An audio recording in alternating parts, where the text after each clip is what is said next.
블록체인 쉽게 알기 쫄지마 블록체인. 네, 안녕하십니까. 토큰 이코노미 아키텍처 경영 박사 이혜입니다. 네, 안녕하세요. 디지털 마케팅 전문가 홍진입니다. 잠시 멍했어요. 그러게요. 무지한 우리가 이제 생각하다가 머리에 뭐 생각이 안 날 때도 그러니까. 있어요. 네. 무지한 생각하다가 네. 제가 잠깐 지난 시간에 네. 저희가 비트코인 캐시랑 사토시 비전. 사토시 비전과 해시 전쟁에 대해서 얘기를 드렸고요. 네. 말씀드린 것처럼 이미 이번 주에 분리가 일어났기 때문에 분리 일어났죠. 예, 그거에 관련돼서 제가 지난 시간에는 네. 비트코인과 비트코인 캐시가 어떻게 분리됐는지도 간단히 설명드리면서 네. 추가 설명을 드렸고 네. 이번 시간에는 이제 비트코인 캐시가 실제로 나눠지고 나서까지 어떻게 됐는지를 그렇죠. 한번 보시죠. 관련된 기사가 지금 네. 또 코인데스크에 나와 있는 게 있어서 설명을 드릴게요. 다시 한번 또 추가로 요약해서 말씀드리면 어쨌거나 이제 하드포크를 앞둔 비트코인 캐시 이것은 전쟁이다. 진짜 전쟁이 돼버린 거예요. 아까 네. 두 진영이 이제 한 진영이 살아남으면 어떻게 보면 모든 걸 가져가는 형태가 지금 돼가고 있기 때문에 그런 건데요. 근데 뭐 결과는 쪽으로 놓고 그렇죠. 둘 다 사는 거 아니에요? 그렇죠. 그래서 말씀하신 것처럼 우리 저희가 불세 시간에도 설명을 드렸는데 네. 비트코인 캐시 진영의 최근에 그 뭐랄까 사회적 주목도 이 S의 주목도가 네. 거의 비트코인 수준까지 올라갔어요. 네. 그게 말씀하신 것처럼 어떻게 보면 이게 노이즈이기도 하지만 사람들의 관심을 많이 받는 관심이죠. 사실이거든요. 그래서 좀 네. 말씀드린 것처럼 크레이그라는 네. 사람이 어떻게 보면 SV 진영을 지금 그거 하면서 이끌면서 네, ABC 진영에 경고를 보낸 거예요. 예, 네. 나도 나는 그거 할 생각이 없다. 예, 모든 걸 잃거나 땅을 치고 해도 후회할 수밖에 없을 거다. 뭐 이런 얘기를 해놓고 근데 말씀드린 것처럼 본인이 사토시 나카모토라고 했는데 인정은 못 받고 있습니다. 네, 그런 이제 상황이고 중요한 거는 이 크레이그가 초반에는 비트코인 캐시를 설립할 때 굉장히 커뮤니티의 지지를 많이 받았어요. 그러니까 어떻게 보면 우지한과 함께 네. 잘 만들었던 거죠. 그렇고 했는데 그 이후에 아까 말씀드린 것처럼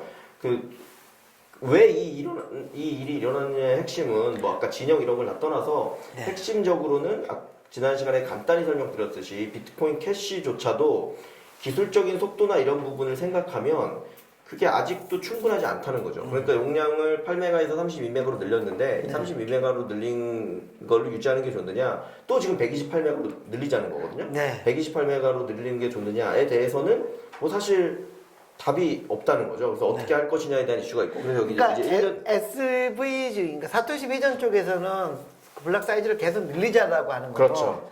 예. ABC 그다음에 쪽에서는 우지한 쪽에서는 왜? 다시 아, 옛날로 돌아가자. 네네네. 네. 그 31을 유지하는 게 전혀 문제 없다. 그리고 이건 분명히 있습니다. 128로 지금 늘리는 게 거의 의미가 없긴 해요. 무슨 얘기냐면 늘어날수록 분명히 좋고 미래에 블록체인 관련된 트랜잭션 이런 게 늘어나면 네. 좋아지는 건 있지만 네. 지금은 아직 서비스가 그렇게 나오지 않았거든요. 혹은 그 전송이 그렇게 많지 않거든요. 그래서 아직까지는 큰 문제는 없거든요. 다만 이제 빨리 늘려야 된다고 주장하는 쪽에서는 저희가 가끔 이제 언급해드린 뭐 쉽게 얘기하면 탈중앙화된 거래소, 보통 DEX라고 부르는 네. 그렇게 하려고 하면 뭐 아토믹 스왑이라는 어쨌거나 기술적으로 디센트럴라이즈 돼 있는 거를 최대한 기술적으로 만들어내야지 할 수 있는 네. 기능들이 있는데 이 아토믹 스왑 같은 기능을 넣으려면 네.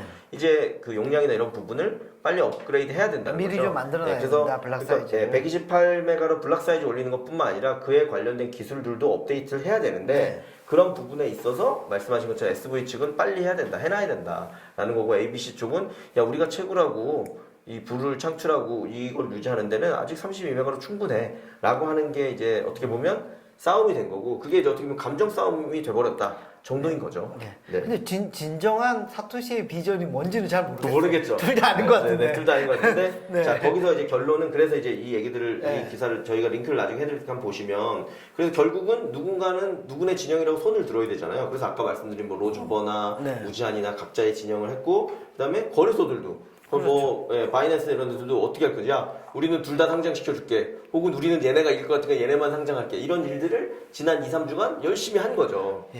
네. 왜냐면 이게 사회적인 주목도가 그렇죠. 상당히 컸잖아요. 그렇죠. 큰 일이니까요. 그러다 보니까 이게 거래량이 네. 엄청나게 네, 많이 네, 일어나요. 네. 그래서 이 절호의 그 그렇죠. 찬스를 그렇죠. 거래소들이 놓칠 네. 이유가 없거든. 네. 얘네들은 싸우는 네. 게 오히려 더 좋아. 네, 그렇게 맞습니다. 이슈거리가 있어야지 네. 거래가 더 일어나거든요. 자, 그런데 그러면 네. 결론적으로 이런 일이 왜 일어났느냐에서 보면 대부분의 얘기는 결론적으로 이 전 얘기를 해보고 싶어요. 가열되는 정치적 논의. 다시 말해서 비트코인 언리미티드 리전은 이 논쟁이 표면적으로는 기술 논쟁처럼 보이지만 결국은 블록체인을 장악하고자 하는 권력의 다툼으로 귀결된다. 저희가 이 블록체인 얘기할 때 거버넌스 얘기를 많이 하는데요. 어떻게 보면 홀더 혹은 이 그 가지고 있는 사람들이 의사결정에 관여하는 되게 민주적인 절차가 되어 있는 건 사실이에요.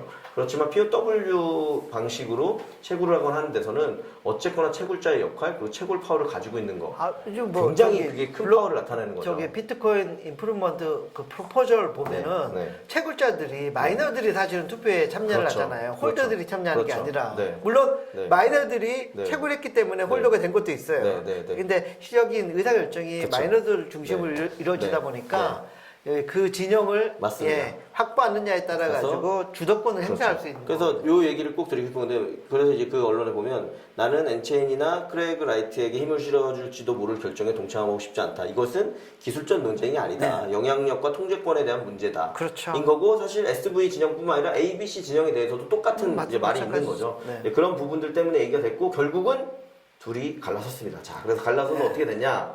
결론은 이제 비트코인 캐시가 하드포크를 완료했고 결국 두 개로 쪼개졌죠. 그리고 박사님 말씀 주신 것처럼 이제 두 가지로 나눠졌고 네. 각각 거래소에 상장돼서 가격이 막 지금 등락을 하면서 여러 가지 일들이 일어났고 지난 시간에 하고 이번 시간에 걸쳐서 말씀드렸듯이 그렇게 되니까 이 채굴자들이나 이 파워를 가지고 있는 사람들이 원래 대부분 비트코인 채굴 이런 거에 관여했던 사람들인데 네. 이 사람들이 비트코인 캐시로 갑자기 몰려들고 늘었다 빠졌다 하면서 전체적으로 이 비트코인 가격이 떨어지는 일이 2, 3주 폭락이 발생해서 이 폭락에 왔다라고 보는 게 지금 중요한 부분인 것 같고요. 그 이 와중에 네. 저기 바이낸스나 호흡이나 네. 뭐 이런 어쨌든 거래소들은 돈을 벌고 거래소들은 발빠르게 움직여가지고 이게 상장도 상장도 시키고 거래를 선물 거래도 먼저 시켰어. 그렇죠. 네. 어차피 어디가- 거래할 거니까 네. 야 미리 살려면 이거 오를지 모르니까 미리 사 해가지고 네. 선물 거래로 또 돈을 깨버렸어요. 그렇군요. 그러니까 발빠르게 움직이고 네. 있는 것 같아요. 그래서 시장은 폭락했지만 어떻게 보면 이거는 혼돈이 있을 수도 있지만 제가 볼 때 시간이 지나면 또 정리가 될 문제고요. 네. 정리가 되면서 지금 비슷한 일을 제가 말씀드린 것처럼 1년 사이에 두 번 겪고 있는 거예요. 비트코인과 비트코인 캐시로 나눠졌을 때 비트코인 캐시가 다시 또 두 개로 나눠지는 이런 것들을 통해서 제 생각에는 사람들의 이해도도 높아지고 어떤 방향이 더 주력으로 갈 수 있는지를 앞으로는 점점 더 볼 수 있게 될 것 같아요. 그래서 지금 일단 나눠졌다. 근데 비트코인 뭐 캐시 네. 시절에 네. 뭐 송금이나 이런 거 좀 써보셨어요? 아, 사실 뭐 비트코인 자체도 비트코인만서 비트코인 캐시를 저는 믿지 않았기 때문에 안 썼는데 네. 사실 속도 개선 문제는 많이 됐었다는 얘기를 많이 들었거든요. 그 여쭤보신 이유는 아니. 네. 그러니까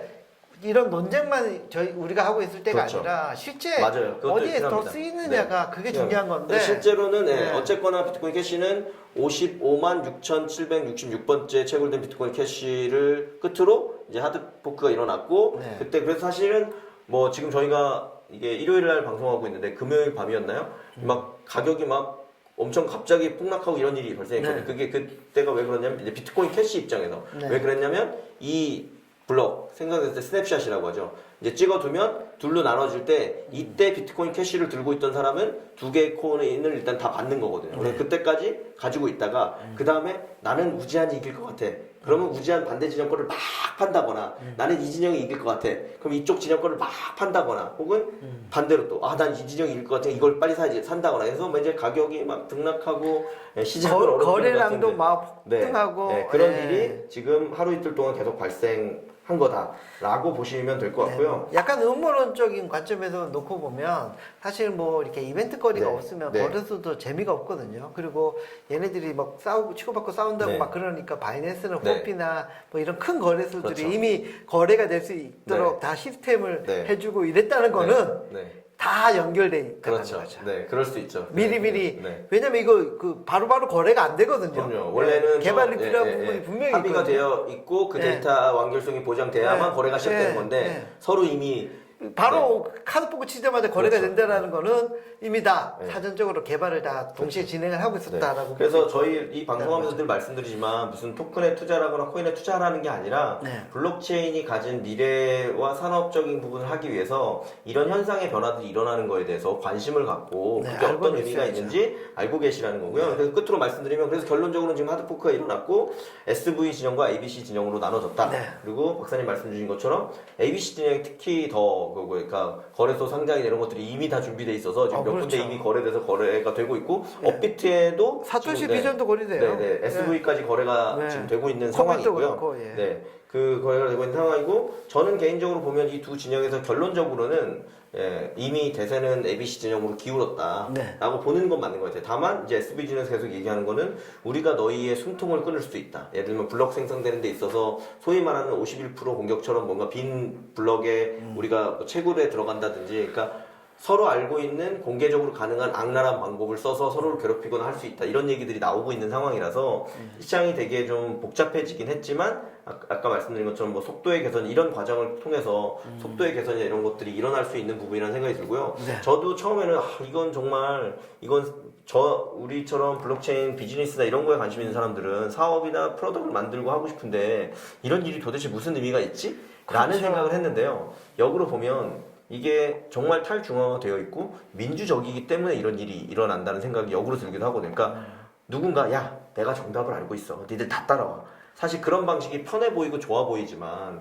그거에 대해서는 누군가는 결정했지만 나머지 사람들은 그냥 수긍해야 되는 것들이 있거든요. 네. 근데 여기서는 난 그렇게 생각하지 않는다 라고 하면 얼마든지 나눌 수 있고 왜 나눌 수 있냐 오픈소스이기 때문에 우리가 하드포크하면 되니까 이런 부분들이 들어있고 그거 자체에 어떻게 보면 우리가 늘 얘기하는 탈중앙화라는 정신이 일부 들어있기 때문에 이게 꼭 노이즈이거나 문제라고만 생각할 일이 아니라 이런 것들이 다양성을 보존하는 방식이고 그렇게 보존하기 위해서는 리소스나 그렇죠. 비용이 들더라도 감당해야 될 우리는 준비가 되어 있느냐 다시 말해서 블록체인 세상의 탈중앙화를 받아들일 준비가 되어 있느냐 이런 것도 한번 바라보는 계기로 삼아보셔도 좋을 것 같습니다. 네, 알겠습니다. 네, 감사합니다.